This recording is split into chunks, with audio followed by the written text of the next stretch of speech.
Open up now.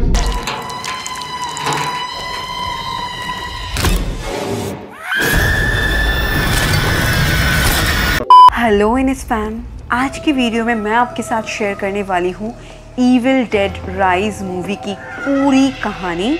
तो video को start करने से पहले ही मैं आपको स्पॉइलर अलर्ट देना चाहूँगी, क्योंकि आज की वीडियो में मैं पूरी एग्जैक्ट स्टोरी शेयर करूँगी। तो अगर आप ये स्टोरी नहीं सुनना चाहते हो या फिर आपको नहीं जानना है अभी, देन प्लीज़ इस स्टोरी को मत देखिएगा। बट अगर आप इस मूवी की स्टोरी जानना चाहते हो देन इस वीडियो को ज़रूर देखें, क्योंकि आई एम श्योर कि आपको बहुत ज़्यादा मज़ा आएगा ये स्टोरी सुन के। और गाइज, मैं आपको ये भी बोलना चाहूँगी कि अगर हो सके देन थिएटर में जाके ये मूवी ज़रूर देखना, क्योंकि उस मूवी में कुछ ऐसे खतरनाक सीन्स हैं ना, जो अगर आप मूवी थिएटर में डार्क वैसा एम्बियंस के अंदर देखोगे ना, देन आपके रोंगटे खड़े हो जाएंगे। आपको इतना ज़्यादा डर लगेगा जो कि मैं आपको बता भी नहीं सकती। तो चलिए गाइज, स्टार्ट करते हैं इविल डेड राइज मूवी की पूरी कहानी। गाइज, मैंगोज तो मेरा फेवरेट फ्रूट है और मुझे ना मैंगोज की सारी वैरायटीज पसंद है। मतलब कि कच्चा आम, पका हुआ आम, Alphonso and all of the types of mangoes. आज मेरे मैंगोज खाने का बड़ा मन कर रहा है गाइज, तो मैं ना स्विगी इंस्टामार्ट से मैंगोज ऑर्डर कर देती हूँ। मैंने कूपन कोड भी डाल दिया है एंड सबसे बड़ी बात, ये कुछ ही मिनटों में आपके घर पहुंच जाएगा।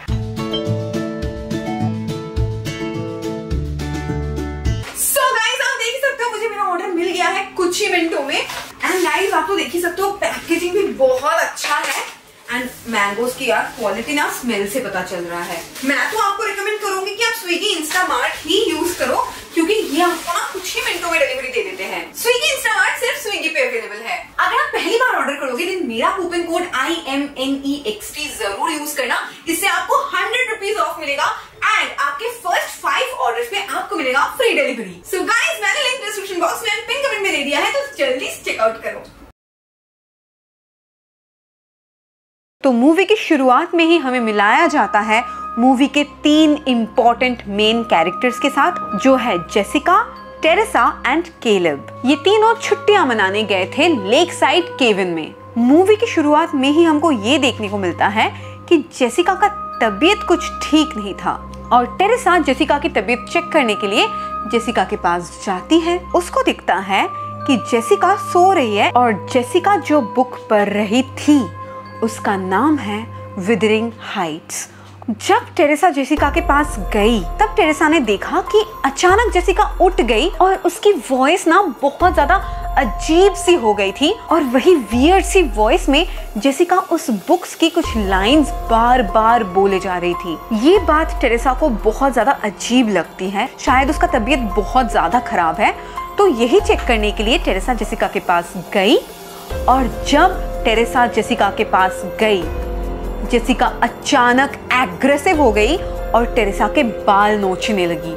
मतलब टेरेसा पे अटैक कर दिया। टेरेसा बहुत मुश्किल से अपना जान बचा के भागते हुए केलेब के पास गई और बाहर केलेब ड्रोन उड़ा रहा था। टेरेसा ने सोचा था कि जब वो बाहर निकल जाएगी और केलेब के पास पहुंच जाएगी तब जेसिका बाहर नहीं आएगी, पर उसने बिल्कुल गलत सोचा था, क्योंकि तुरंत वहाँ पे जेसिका भी आ गई और बाहर आके जेसिका केलेब की ड्रोन को लेकर खुद को मारती है और फिर पानी में गिर जाती है। इसलिए केलेब को लगता है कि उसे जरूर जेसिका को बचाना चाहिए, तो वो जेसिका को बचाने के लिए तुरंत पानी में कूद जाता है। और केलेब पानी में जाने के बाद जेसिका केलेब के सर को धड़ से अलग कर देती है, उसको मार देती है और उसकी बॉडी को ऊपर फेंकती है। और इसके बाद जेसिका पानी के ऊपर फ्लोट करते हुए खड़ी हो जाती है। मतलब वो पानी के ऊपर लेविटेट करने लगती है गाइस। इससे हमें पता चल जाता है जेसिका पोजेस्ड थी। और टेरेसा ये सब देख के बहुत ज्यादा डर जाती है और अभी स्टार्ट होता है एक्चुअल स्टोरी। इसके बाद मूवी में दिखाया जाता है पिछले दिन की कहानी और हमें मिलाया जाता है और एक मेन कैरेक्टर के साथ, जिसका नाम है बेथ। बेथ एक क्लब की बाथरूम में चेक कर रही थी कि वो प्रेग्नेंट है या नहीं, और टेस्ट करने के बाद बेथ को पता चलता है कि वो प्रेग्नेंट थी। तो टेस्ट करने के बाद बेथ अपनी बहन एली से मिलने के लिए एली के घर जाती है और यहाँ पे हमें पता चलता है कि एली अपने फैमिली के साथ एक बहुत ही पुराना सा बिल्डिंग में रहती थी और एली के 3 बच्चे थे, डैनी, ब्रिजिट और कैसी। कुछ ही दिन पहले एली और उसके हस्बैंड का डिवोर्स हो चुका था और यहाँ पे हमें दिखता है कि बेथ और एली में उतना ज्यादा बॉन्डिंग नहीं थी। तो मूवी में हमें दिखाया जाता है कि बेथ और एली आपस में बातचीत कर रहे थे और तभी वहाँ पे बहुत ही ज्यादा भयानक सा भूकंप होने लग जाता है। और जैसा कि मैंने आपको बताया कि एली काफी पुरानी बिल्डिंग में रहती थी, इस अर्थक्वेक के कारण उन लोगों का बिल्डिंग का हालत बहुत ज्यादा बिगड़ गया था। जब वो अर्थक्वेक हो रहा था तब एली के 3 बच्चे बाहर गए हुए थे पिज्जा लाने के लिए और वो वापस लौट ही रहे थे। जब वो वापस लौट रहे थे तब उन्होंने देखा कि उस बिल्डिंग का जो बहुत पुराना पार्किंग लॉट था वहाँ पे एक बहुत बड़ा सा होल बन चुका था। एली का बड़ा बेटा डैनी बहुत ज्यादा ब्रेव और एडवेंचरस था, तो डैनी बिना किसी डर के उस होल के अंदर चला गया और होल के अंदर की सारी चीजों को देखने लगा। डैनी देखता है कि वहाँ पे बहुत सारी लॉकर्स है, कुछ फाइल्स है और सारी चीजें देखने के बाद उसको ये पता चलता है कि उस जगह पे पहले एक बैंक हुआ करता था। डैनी इधर उधर की चीजों को देख रहा था और अचानक उसको एक बहुत ही पुराना अजीब सा दिखने वाला बुक दिखता है और उस बुक के साथ एक पुराना रिकॉर्ड भी दिखता है। और वो जो होता है ना पुराने जमाने के रिकॉर्ड्स जिसको ग्रामोफोन में बजाया जाता है, सीडी टाइप का वैसा रिकॉर्ड। एंड वहाँ पे उसको एक बहुत ही पुराना सा फोटो भी दिखता है जहाँ पे 3 प्रीस्ट्स मतलब 3 फादर्स को दिखाया जाता है। इवन वहाँ पे ना मतलब अजीब कॉइन्स थे, बहुत सारे क्रॉसेस लगे हुए थे। वो चीजें इतनी ज्यादा अजीब थी कि ब्रिजिट भी डर गया उन सब चीजों को देख के। वो बार बार डैनी को मना करने लगा पर फिर भी डैनी उस बुक को और रिकॉर्ड को अपने साथ लेके बाहर आता है और घर जाने के बाद वो उस बुक को खोलने की कोशिश करता है। बुक खुलते ही डैनी को दिखाई देता है कि उस बुक में बहुत सारे नोकीले दांत लगे हुए थे। उस डरावने बुक के दांतों से डैनी के हाथों में एक कट लग जाता है और डैनी का खून उस किताब के ऊपर गिरता है। डैनी की खून को वो किताब तुरंत सोख कर लेता है। उस बुक के अंदर बहुत ज्यादा डरावने पिक्चर्स बने हुए थे जिसको देख के पता चलता है कि वो मतलब किसी शैतानी चीजों की पिक्चर्स होंगी। वो बुक बना था इंसानों की फ्लैश से और उसमें जो भी लिखा गया था वो सब कुछ इंसानों की खून से लिखा गया था और उस बुक का नाम था द बुक ऑफ डेड। कुछ अजीब से मंत्र, कुछ अजीब सी चीजें पढ़ने की आवाज आ रही थी जो वो प्रीस्ट्स पढ़ रहे थे और वो चैंटिंग किसी शैतानी शक्ति को जगाने के लिए की जा रही थी। और जब ये चैंटिंग्स चल रही थी रिकॉर्ड प्लेयर में तब वो बुक अपने आप खुलने लग जाता है तो उसी बिल्डिंग में एक शैतानी शक्ति आ जाती है। उस टाइम पे डैनी की मम्मी एली लिफ्ट से नीचे जा रही थी और वो शैतानी शक्ति एली के ऊपर हावी हो जाती है, मतलब एली पोजेस्ड हो जाती है। लिफ्ट के अंदर एली के साथ बहुत ज्यादा अजीबोगरीब घटनाएं होने लगी। लिफ्ट में ना कुछ केबल्स थे जिससे एली लिफ्ट के ऊपर हैंग हो जाती है। थोड़ी देर बाद एली बहुत ज़्यादा अजीब तरीके से वॉक करते हुए अपने रूम में जाती है, जो देख के ही पता चलता है कि वो नॉर्मल एली तो हो ही नहीं सकती। रूम में जाने के बाद एली अजीब तरीके से अंडों को फोड़ के पैन में डाल रही थी और उसे कुक कर रही थी। वो अंडों को ना छिलके के साथ पैन में डाल रही थी, जैसे कोई भी इंसान नहीं खाता है। खाना बनाते बनाते वो अपने बच्चों को मारने की बात कर रही थी और खाना बनाते बनाते ही उसे अचानक उल्टी हो जाता है और एली वहीं पे मर जाती है। और तभी उसी वक्त एली के 2 नेबर्स गेब और मिस्टर फोंडा वहाँ पे आ गए थे। वो सब देखते हैं कि एली मर चुकी है, बट मरने के बाद एली बहुत ज़्यादा डरावनी लग रही थी क्योंकि एली की जो आंखें हैं ना वो बहुत बड़े बड़े होके खुले हुए थे। ऐसा लग रहा था कि एली तब भी सबको देख रही थी।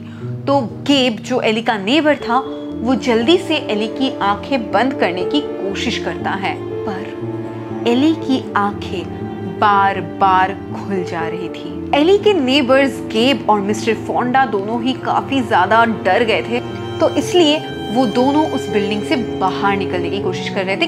अर्थक्वेक की वजह से बिल्डिंग का लिफ्ट चलना बंद हो गया था, इवन सीढ़ियां भी टूट गई थी। तब इन दोनों को याद आता है कि उस बिल्डिंग में एक इमरजेंसी एग्जिट भी है, तो इसीलिए वो दोनों जाके उस इमरजेंसी एग्जिट को खोलने की कोशिश करते हैं। इस टाइम पे एली की बहन बेथ बहुत ज्यादा सैड थी अपने बहन की डेथ को लेके, पर अचानक बेथ की मोबाइल से एली की आवाज आने लग जाती है, जहाँ पे एली बेथ से हेल्प मांग रही थी, पर एली तो मर चुकी थी।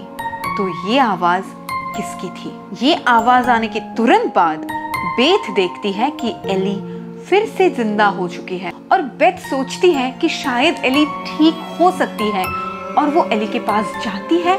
जाके देखती है कि एली का बॉडी टेम्परेचर बहुत ज्यादा है, मानो कि एली को बहुत ज्यादा बुखार हो गया है। तो इसीलिए वो एली को लेके बाथटब में जाती है ताकि उसका बॉडी का टेम्परेचर थोड़ा कम हो जाए। बेथ एली को बाथटब में सुला तो देती है, पर एली बाथटब से उठ के छत के ऊपर उल्टा लटकती रहती है, और एली इतना जोर जोर से चीख रही थी कि आसपास के सारे कांच टूट जाते हैं। और इसके बाद एली उसी कांच में से एक बड़ा सा टुकड़ा उठाती है और उसकी बहन बेथ की हाथों में स्टैब कर देती है। एंड एली के पास एक टैटू बनाने का मशीन भी था, और वो जाके उस टैटू बनाने वाली मशीन से अपनी बेटी ब्रिजिट के गालों में एक वूंड बना देती है। ब्रिजिट के गालों से ऑलरेडी खून तो निकल ही रहा था, और एली अपनी जीभ बाहर निकाल के ब्रिजिट की वो खुला हुआ घाव के ऊपर अपनी लटकती हुई जीभ से अपना खून डालती है। ये देख के डैनी ब्रिजिट को बचाने के लिए एली के ऊपर अटैक कर देता है, और बहुत मुश्किल से वो एली को घर से बाहर निकाल देता है, और तुरंत वो घर का दरवाजा बंद कर देता है। जैसे कि मैंने बताया, एली के दो नेबर्स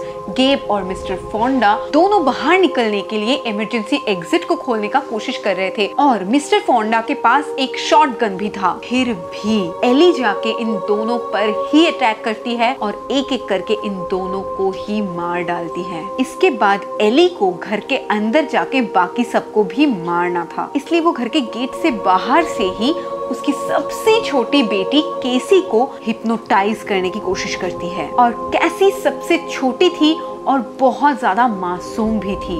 वो सोच रही थी कि उसकी मम्मी एली ही उसे दरवाजा खोलने के लिए बोल रही है, तो केसी दरवाजा खोल देती है, और जब वो दरवाजा खोलती है तभी तुरंत एली केसी का गला पकड़ लेती है और केसी को मारने की कोशिश करती है। पर तब डैनी और बेथ को दिखता है कि केसी का गला पकड़ रखा है एली ने, तो वो दोनों तुरंत जाके बहुत मुश्किल से केसी को छुरा लेते हैं और फिर से दरवाजा को बंद कर देते हैं। और इसके बाद हमें दिखता है कि ब्रिजिट की वो जो ओपन वुंड थी, वहां से आंखों से, कान से, नाक से, हर जगह से ब्लैक कलर का खून निकल रहा था। और इसके बाद ब्रिजिट भी पूरी तरह से प्रोसेस्ड हो गई और वो उस रूम में गिरे हुए कांच को उठा के खाने लगी थी। एली तो घर के बाहर थी, पर ब्रिजिट अभी पोजेस्ड थी और घर के अंदर थी। ब्रिजिट अभी उन तीनों पे अटैक कर देती है। एली की सबसे छोटी बेटी कैसी के पास एक स्टिक था जिसपे उसने एक डॉल का हेड लगा के रखा था। कैसी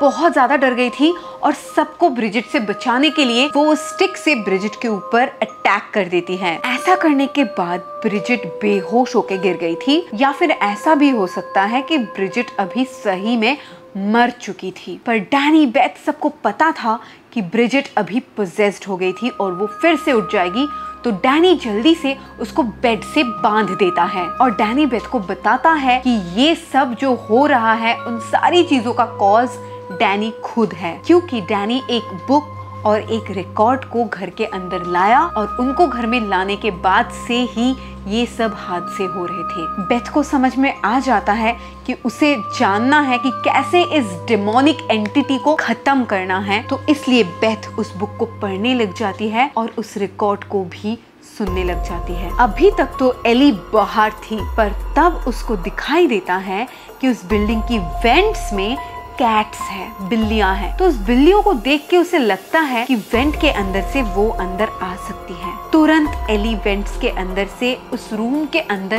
आ जाती है। जब एली उस रूम के अंदर घुस रही थी, उतने टाइम में ब्रिजिट भी वापस से पोजेस्ड हो गई थी और वो कैसे भी करके बेड से अपने आप को छुड़ा लेती है और तुरंत डैनी को स्टैब कर देती है। डैनी पे अटैक करने के बाद ब्रिजिट डैनी के ऊपर खून की उल्टी कर देती है और इसके बाद डैनी एक स्प्रे के मदद से ब्रिजिट को जला देता है। अभी तक लग रहा था कि डैनी को सिर्फ चोट लगी है, वो पोजेस्ड नहीं हुआ। ब्रिजिट को आग से जलाने के बाद ही एली घर के अंदर घुस जाती है और वो तुरंत जाके बेथ के ऊपर अटैक करती है। उस टाइम पे बेथ रिकॉर्ड को सुन रही थी। जब एली बेथ के पास गई तब बेथ को देखते ही वो समझ चुकी थी कि बेथ प्रेग्नेंट है और ये देखते ही एली के अंदर का जो डेमन था वो बहुत खुश हो गया और बोलने लगा, आज मैं दोनों सोल्स को खत्म कर दूंगा। और ये बोलते हुए एली बेथ के पेट को नोचने लगी। बेथ बहुत कोशिश कर रही थी एली से छुटकारा पाने की, तभी केसी बेथ की मदद करती है बेथ को एक कैंची देके और बेथ तुरंत उस कैंची को लेके एली के नाक में घुसा देती है। और ये करने के तुरंत बाद बेथ कैसी को पकड़ती है और उस बिल्डिंग से बाहर निकलने की कोशिश करती है। पर जैसा कि मैंने आपको बताया था, बिल्डिंग का जो लिफ्ट था वो खराब हो गया था, जो सीढ़ियां थी वो पूरी तरह से टूट चुकी थी, इवन जो इमरजेंसी एग्जिट था वो भी बंद था।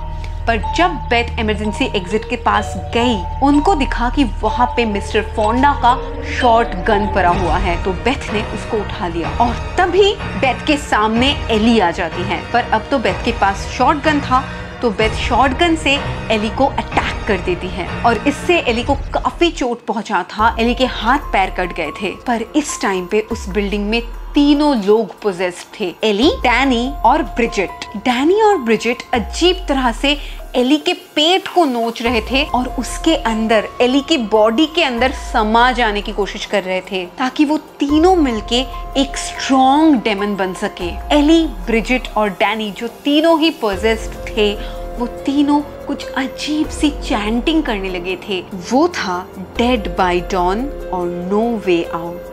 जब वो लोग ये सब चैंटिंग वगैरह कर रहे थे तब जल्दी से बेथ कैसी को लेके लिफ्ट के अंदर चली जाती है और वो देखती है कि वो लिफ्ट अपने आप ऑन हो गई थी। पर लिफ्ट का दरवाजा बंद होते ही उस लिफ्ट में थोड़ा थोड़ा करके खून भरने लग जाता है और लिफ्ट नीचे जाते जाते पूरी तरह से खून से भर जाता है और इतना ज्यादा खून वहां पे भर गया था कि वो लिफ्ट बर्स्ट हो जाता है और एकदम बर्स्ट आउट होके सारा का सारा खून साथ में बेथ और कैसी सब कुछ लिफ्ट से बाहर निकल गया था। बाहर निकलने के बाद बेथ और कैसी अपना कार लेके भागने की कोशिश कर रहे थे और जब बेथ ने कार ऑन करने की कोशिश की, वो कार ऑन तो हो गया था पर वो कार चल ही नहीं रहा था और तभी वहां पे एली आ गई थी और वो बहुत ज्यादा खतरनाक दिख रही थी क्योंकि अभी एली की बॉडी के अंदर ब्रिजिट और डैनी, वो दोनों का बॉडी पूरी तरह से समा चुका था और वो ना एक स्पाइडर की तरह दिख रही थी। मतलब डैनी को जो बुक मिला था, द बुक ऑफ डेड, उसके अंदर एक डेविल का पिक्चर बना हुआ था जो स्पाइडर की तरह दिखता था और अभी एली बिल्कुल एक स्पाइडर डेविल की तरह दिख रही थी। एली को देखने के बाद बेथ तुरंत पार्किंग का दरवाजा बंद करती है और दरवाजा बंद होने के पहले ही वो कैसी को लेके बहुत जल्दी से दरवाजे के इस तरफ आ जाती है। वो दरवाजा बंद होने ही वाला था पर तब एली ने बहुत जल्दी केसी को खींच के अंदर ले लिया था और बेथ केसी के बिना बाहर नहीं जाना चाहती थी, इसलिए केसी को बचाने के लिए वो फिर से अंदर जाती है और केसी को बचाने के लिए बेथ एली के ऊपर शॉटगन से अटैक कर देती है। उस जगह पे एक बहुत ही बड़ा सा शेडर था। केसी बेथ की काफी मदद करती है और वो दोनों मिलके बहुत मुश्किल से एली को उस शेडर में डाल देते हैं पर उसका सर अभी भी बचा हुआ था और बॉडी ना होने के बावजूद भी एली के सर अजीबोगरीब चीजें बोले जा रही थी और इसे देख के बेथ एली की सर को भी शेडर के अंदर डाल देती है और एली का फुल बॉडी नष्ट हो जाता है और तुरंत बेथ केसी को लेके अपना गाड़ी चालू करके वहां से निकल जाती है। पर वो शैतानी शक्ति अभी भी उस बिल्डिंग में मौजूद था। इसके बाद हमें दिखाया जाता है कि मूवी के स्टार्टिंग में हमें जो जेसिका को दिखाया गया था, वो जेसिका भी इस ही बिल्डिंग में रहती थी, कोई दूसरे फ्लोर पे। नेक्स्ट डे सुबह जेसिका अपनी फ्रेंड टेरेसा से वीडियो कॉल करते हुए टेरेसा को ही पिकअप करने जा रही थी अपने वेकेशन में जाने के लिए और मूवी के स्टार्टिंग में हमें पता चल गया था कि जेसिका भी पोजेस्ड हो गई थी। तो इससे हमें ये तो पता चलता है कि इस मूवी का जो नेक्स्ट पार्ट है वो भी बहुत जल्दी आने वाला है गाइस। तो मैं आपको रिकमेंड करूंगी कि इस मूवी को जरूर मूवी थिएटर में जाके देखो। और अगर आप इन सब चीजों पे विश्वास करते हो कि गॉड एंड डेविल ये दोनों ही होते हैं, देन प्लीज मुझे कमेंट करके बताओ कि I believe in God and devil. और अगर आप विश्वास नहीं करते हो तो ये भी मुझे जरूर बताओ कि आई डोंट बिलीव। तो या गाइस, आज का वीडियो इतना ही। अगर आपको ऐसे ही मूवीज की स्टोरी और सुनना है देन इस चैनल को जरूर सब्सक्राइब करो, इस वीडियो को जरूर लाइक करो। मैं आपसे मिलती हूँ नेक्स्ट वीडियो में, तब तक के लिए बाय।